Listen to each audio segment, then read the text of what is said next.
Hello friends, welcome back to my YouTube channel. तो आज की इस वीडियो में मैं लाया हूँ आपके लिए unit 1 research and research process का पार्ट 3, जिसके अंदर हम डिस्कस करेंगे एक टॉपिक के बारे में जो है अपना एविडेंस बेस्ड प्रैक्टिस। तो इस वीडियो में हम डिस्कस करेंगे एविडेंस बेस्ड प्रैक्टिस की मीनिंग, यानी ये क्या होता है, क्या इसके कंसेप्ट होते हैं, क्या इसके पर्पज होते हैं, क्या इसके स्टेप्स या प्रोसेस होती है और कौन कौन से इसके बैरियर्स होते हैं। तो स्टार्ट करते हैं हम आज का हमारा टॉपिक जो है एविडेंस बेस्ड प्रैक्टिस। सबसे पहले डिस्कस करते हैं इसकी मीनिंग के बारे में। तो EBP refers to providing patient care based on scientific evidence rather than tradition और इंट्यूशन। तो फ्रेंड्स, जो एविडेंस बेस्ड प्रैक्टिस है उसका मतलब है कि इसके अंदर हम क्या करते हैं, जो पेशेंट केयर है वो गैस या ट्रेडिशन के थ्रू नहीं करते हैं, बल्कि इसके अंदर हम जो पेशेंट की केयर है उसको साइंटिफिक प्रूफ या फिर रिसर्च एविडेंस के बेसिस पर करते हैं। यानी पेशेंट्स का ट्रीटमेंट है वो हम पुराने तरीकों से नहीं करते हैं, बल्कि जो साइंटिफिक अप्रूव्ड तरीके होते हैं उनके थ्रू ही करते हैं। इससे क्या फ़ायदा होता है, जो पेशेंट है उसको क्वालिटी केयर मिलती है और वो जल्दी से ट्रीट होता है। मीनिंग के बाद में अब हम डिस्कस करते हैं कि जो एविडेंस बेस्ड प्रैक्टिस है उसका क्या कंसेप्ट होता है। Evidence based practice is an approach that integrates. तो जो एविडेंस बेस्ड प्रैक्टिस होता है वो एक ऐसा अप्रोच है जिसके अंदर हम तीन इंपॉर्टेंट चीज़ें हैं वो कंबाइन करते हैं, जिसमें फर्स्ट आता है बेस्ट अवेलेबल रिसर्च एविडेंस। तो इसके अंदर हम क्या करते हैं, जो लेटेस्ट और बेस्ट रिसर्च फाइंडिंग्स है उनका यूज करते हैं। सेकंड है क्लिनिकल एक्सपर्टाइज।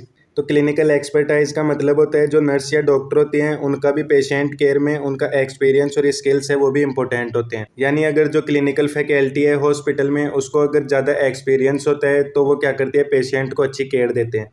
थर्ड पॉइंट है पेशेंट प्रेफरेंसेज एंड वैल्यूज़। यानी इसके अंदर हम पेशेंट की चॉइस, उसके बिलीफ और उसके कंफर्ट का ध्यान में रखते हैं और उसको पेशेंट सेंटर केयर है वो देते हैं। फॉर एग्जांपल, अगर किसी पेशेंट ने ये कह दिया है कि मैं इस स्टाफ से ट्रीटमेंट नहीं करवाऊंगा, तो हम उसे उस स्टाफ के थ्रू ट्रीटमेंट है वो नहीं दे सकते। कंसेप्ट के बाद में अब हम डिस्कस करते हैं जो एविडेंस बेस्ड प्रैक्टिस होती है उसके क्या क्या पर्पज होते हैं उनके बारे में, जिसमें फर्स्ट आता है improve patient outcomes. Evidence based practice होती है उसके अंदर जो पेशेंट का रिजल्ट है वो बेटर होता है, यानी जो पेशेंट है वो जल्दी रिकवर होता है और उसके अंदर कम से कम कॉम्प्लिकेशन है वो देखने को मिलते हैं। सेकंड है enhance quality of care. Evidence based practice के थ्रू क्या होता है, जो पेशेंट केयर का लेवल है वो इम्प्रूव होता है, यानी ज़्यादा सेफ और इफेक्टिव हो जाता है। थर्ड है reduce medical errors. Evidence based practice के अंदर क्या होता है, अपन साइंटिफिक मेथड्स हैं उनका यूज करते हैं, जिससे किसी भी टाइप का जो मेडिकल एरर है उसकी संभावना है वो बहुत कम हो जाती है। फोर्थ है स्टैंडर्डाइज हेल्थ केयर प्रैक्टिसेज। तो जो एविडेंस बेस्ड प्रैक्टिस है उसका ये फ़ायदा है कि सभी हॉस्पिटल्स में सेम स्टैंडर्ड गाइडलाइंस है वो फॉलो होती है, जिससे सभी हॉस्पिटल्स के अंदर जो पेशेंट होता है उसको सेम केयर मिलती है। फिफ्थ है increased patient satisfaction. Evidence based practice के थ्रू क्या होता है, जब पेशेंट को बेटर और सेफ केयर मिलती है तो वो ज़्यादा सेटिस्फाइड है वो फील करता है अपने आप को। पर्पज के बाद में अब हम डिस्कस करते हैं एविडेंस बेस्ड प्रैक्टिस की स्टेप्स या एविडेंस बेस्ड प्रैक्टिस की प्रोसेस के बारे में, जिसमें फर्स्ट पॉइंट आता है वो है ask. Formulate a clear clinical question. Evidence based practice का सबसे पहला स्टेप है क्लियर क्वेश्चन बनाना, यानी प्रॉब्लम क्या है और किस चीज़ का हमें सॉल्यूशन चाहिए। सेकंड स्टेप आती है वह है acquire, search for the best available evidence. Question को आइडेंटिफाई करने के बाद में अब हम बेस्ट रिसर्च एविडेंस है उसको ढूंढते हैं, यानी हम लेटेस्ट और रिलायबल इन्फॉर्मेशन है वो बुक्स, जर्नल्स या ऑनलाइन रिसर्च के थ्रू कलेक्ट करते हैं। थर्ड स्टेप आती है वो है apprise, critically evaluate the evidence. Apprise में क्या करते हैं कि जो भी एविडेंस हमें मिला है उसको हम चेक करते हैं कि जो एविडेंस है वो रिलायबल है या नहीं है, या फिर वैलिड है या नहीं है। अप्रेज के बाद में फोर्थ स्टेप आती है वो है apply, implement findings in clinical practices.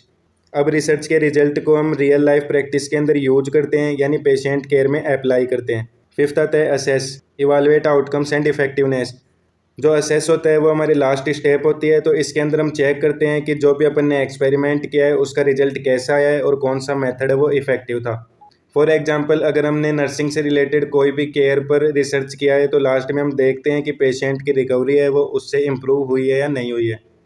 Steps या प्रोसेस के बाद में अब हम डिस्कस करते हैं जो एविडेंस बेस्ड प्रैक्टिस है उसके बैरियर्स के बारे में, यानी ऐसी कौन कौन सी चीज़ें हैं जो एविडेंस बेस्ड प्रैक्टिस है उसको अफेक्ट करती है।